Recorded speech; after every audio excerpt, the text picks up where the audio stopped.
নমস্কাৰ সকলোকে মোৰ এটা নতুন ভিডিঅ'ত সকলোকে স্বাগতম জনাইছোঁ।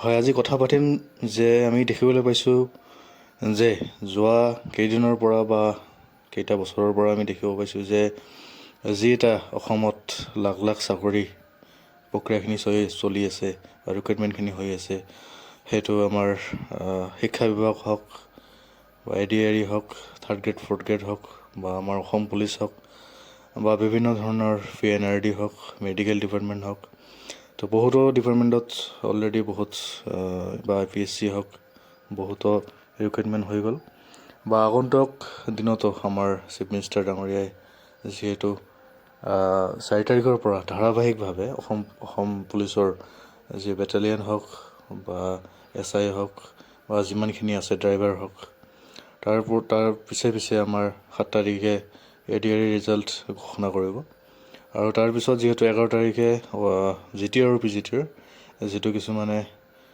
চেলেঞ্জ কৰিছিলে কিছুমান কুৱেশ্যন লৈ, সেইখিনিৰ ওপৰত এটা এক্সপাৰ্ট কমিটি বহিব, তাৰ পৰা ডিচিশ্যন লৈ ফাইনেল খুব সম্ভৱতঃ এই মাহৰ লাষ্টৰ ফালে নহ'লে 20-25 তাৰিখৰ ভিতৰত স্কুল আৰু হাই ছেকেণ্ডেৰী যিটো ৰিজাল্ট বা মেৰিট লিষ্ট সেইখিনি পাব্লিছ হোৱাৰ এটা সম্পূৰ্ণ সম্ভাৱনা আছে। আৰু ছেকেণ্ড কথা হ'ল যে ইয়াতে আমি দেখিবলৈ পাইছোঁ যে যোৱা 2022ৰ পৰা আগৰ কথাখিনি মই এতিয়া নকওঁ বাৰু, ভিডিঅ' নহ'লে বহুত দীঘল হৈ যাব, আপোনালোকে লাষ্টলৈকে চাব। আজি কি কথা পাতিম এইখিনি আৰু আপোনালোকে যিমান পাৰে এইখিনি শ্বেয়াৰ কৰিব। কথাটো হ'ল যে আমি দেখিবলৈ পাইছোঁ যে 2022ত বিভিন্ন কেণ্ডিডেটে কি কৰিছে, তেওঁলোকে উচ্চ শিক্ষিত হৈও ডিগ্ৰী পাছ কৰিছে, মাষ্টাৰ ডিগ্ৰী কৰিছে, হয়তো কিছুমানৰ আৰু বেলেগ কোৱালিফিকেশ্যন থাকিব পাৰে, কিন্তু বহুতে কি কৰিছে তেখেতসকলে এক্সামছত মেট্ৰিক পাছ বা হাই ছেকেণ্ডেৰী পাছ তেনেকৈ দেখাই যি 4 গ্ৰেডৰ যি চাকৰি তেখেতে ল'বলৈ সক্ষম হৈছিলে। কিয়নো আমি জানো যে 4 গ্ৰেড হ'ল ক্লাছ 8ৰ পৰা 12লৈকে। 4 গ্ৰেডৰ চাকৰি যদি ক্লাছ 8 বা 10ৰ এজন কেণ্ডিডেটে এই BA পাছ বা MA পাছ বা MSc পাছ তেনেকুৱা কেণ্ডিডেটৰ লগত বা PhD ফাৰ্ষ্ট শুনিছোঁ যে PhD ফাৰ্ষ্ট কেণ্ডিডেটৰ বা তেনেকুৱা এপ্লাই কৰিছে 4 গ্ৰেডত, তো ভুৱাভাৱে তেওঁলোকে এক্সেঞ্জ কাৰ্ডখন বনাই লৈছিলে আৰু সেই হিচাপে তেখেতলোকে পৰীক্ষা দিছে। আৰু সেইকাৰণে যিসকল যোগ্য প্ৰাৰ্থী 4 গ্ৰেডৰ একচুৱেলি যিসকল যোগ্য প্ৰাৰ্থী যিসকলে 8লৈকে পঢ়িছে বা ক্লাছ 10 কিবাকৈ পঢ়িছে বা তেখেতসকলে একচুৱেলি 4 গ্ৰেডৰ যোগ্য প্ৰাৰ্থী হয়, তেখেতসকলে চাকৰি পাব লাগে। কিন্তু উচ্চ শিক্ষিত বোলে ভুৱাভাৱে এক্সেঞ্জ কাৰ্ড বনাই এই যিসকল যোগ্য প্ৰাৰ্থীক তেখেতসকলৰ চাকৰিৰ পৰা বঞ্চিত কৰিছে আৰু সেইখিনিৰ একদম উচ্চ পৰ্যায়ৰ তদন্ত হ'ব লাগে, আমি অসম চৰকাৰক দাবী জনাইছোঁ আমাৰ চেনেলৰ ফালৰ পৰা। আৰু আমি দেখিব পাইছোঁ যে অসম পুলিচত আমি দেখিবলৈ পাইছোঁ যে বহুতো কেণ্ডিডেটৰ বয়স উকলি গৈছে, বহুতে ভুৱাভাৱে তেখেতসকলে বহুতো ধৰণৰ ক'ৰবাৰ ঠাইৰ পৰা নাজানো কেনেকৈ তেখেতসকলে মেট্ৰিক পৰীক্ষা দিয়ে বা মেট্ৰিক চাৰ্টিফিকেট লৈ আহে। যিহেতু আমি জানো যে অসম পুলিচত SI বাদে বাকীখিনি আছে ক্লাছ 10 বা হাই ছেকেণ্ডেৰী ফাৰ্ষ্ট হ'লে সেইখিনি আপোনালোকে এপিয়াৰ হৈ যায় বা চাকৰিৰ কাৰণে যোগ্য হয়। তো বহুতে কি কৰে, আধাৰ কাৰ্ড হওক, ভোটাৰ কাৰ্ড, পেন কাৰ্ড বা ডেট অফ বাৰ্থ যিটো চাৰ্টিফিকেট আছে গোটেইখিনি কেনেকৈ এটা চক্ৰৰ পৰা বা কেনেকুৱা ধৰণৰ তেখেতসকলে মেনেজ কৰি যে অসম পুলিচত তেখেতসকলে চাকৰিত অৱতীৰ্ণ হয় আৰু তেখেতসকলে চাকৰিও পায়। আপোনালোকে চাব পাৰিব যে অসম পুলিচত বহুতৰে বয়স দেখিলে গম পায় যে বহুতো হৈছে, কিন্তু তেখেতৰ চাৰ্টিফিকেটত চাব 18 বছৰ, 19 বছৰ, 20 বছৰ তেনেকুৱা ধৰণৰ তেখেতসকলে চাৰ্টিফিকেট কেনেকুৱা ধৰণৰ।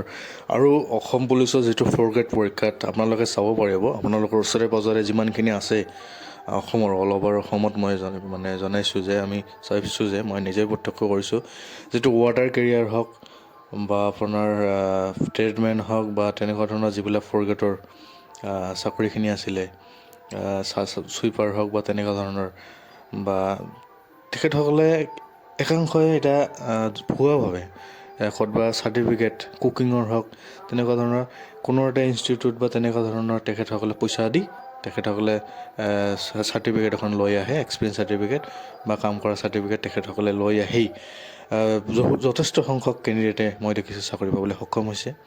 আৰু আগন্তুক দিনতো তেখেতসকলে তেনেকুৱা ধৰণৰ চাকৰি লৈ আছে বা এইবাৰো তেখেতসকলে এপ্লাই কৰিছে। কিছুমান হোটেল হওক বা তেনেকুৱা ধৰণৰ ৰেজিষ্টাৰ থকা তেখেতৰ পৰা চাৰ্টিফিকেট কিছুমান লৈ আহে। আৰু মেক্সিমামে চাব আপোনালোকে যে এটা ইনষ্টিটিউট বা যিকোনো ধৰণৰ এটা প্ৰতিষ্ঠানৰ পৰা তেখেতসকলে এটা চাৰ্টিফিকেটে গোটেইখিনি কেণ্ডিডেটে ইউজ কৰি আছে, কিন্তু তেখেতসকলৰ কোনো তাতে লিংক তেনেকুৱা নাই, ডাইৰেক্ট পইচা দি চাৰ্টিফিকেটখন কিনি লৈ আহি আছে। তো আমি বিচাৰোঁ আৰু লগতে শিক্ষা বিভাগতো যিহেতু আমি জানো যে যিহেতু বি এড লৈ বহুতো ধৰণৰ খেলি মেলি বা বহুতো ধৰণৰ কথা চলি আছে ভুৱা ডিগ্ৰী।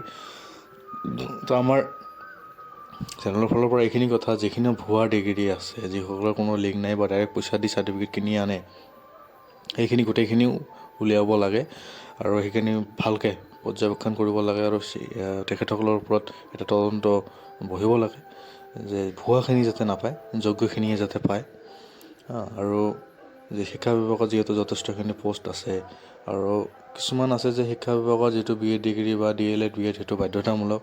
তো সেইখিনি তাৰ বাবে পৰ্যাপ্ত পৰিমাণে আমি ভাবোঁ যে অসম গভমেণ্টে যিহেতু ইণ্টিগ্ৰেটেড কোৰ্চটো অলৰেডি নিউ এডুকেশ্যন পলিচিত আহি গৈছে।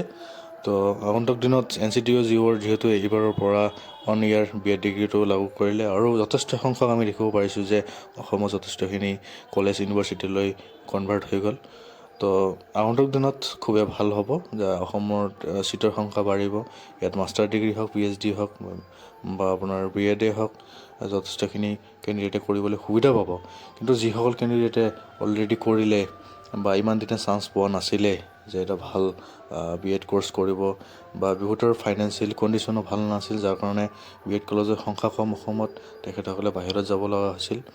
এই কেণ্ডিডেটক যাতে কোনেও বেয়া চকুৰে নাচায় বা হাৰাশাস্তি তেনেকুৱা নকৰে। যিসকল জেনুৱেন আছে তেখেতসকলক, যিহেতু এটা কোৱালিফিকেশ্যন জাষ্ট এটা, সেইটো চাকৰি নহয়, তো কোনো ধৰণৰ যাতে খেলি মেলি হ'ব নালাগে।